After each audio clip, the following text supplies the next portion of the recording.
2000 تا بالا باشه. بالای 2000 پرس. اینم کره درجه 1 اردبیل روی برنج دار. این پیچا قیمه معروف اردبیله.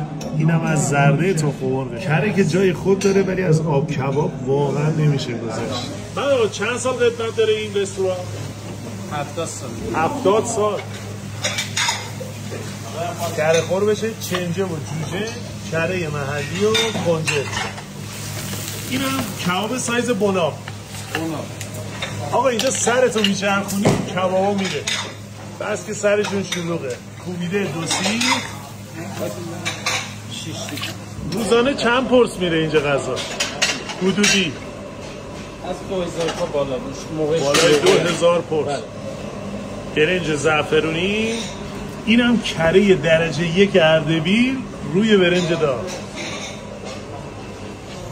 اینم غذای معروف اردبیل، پیچاپ قیمه.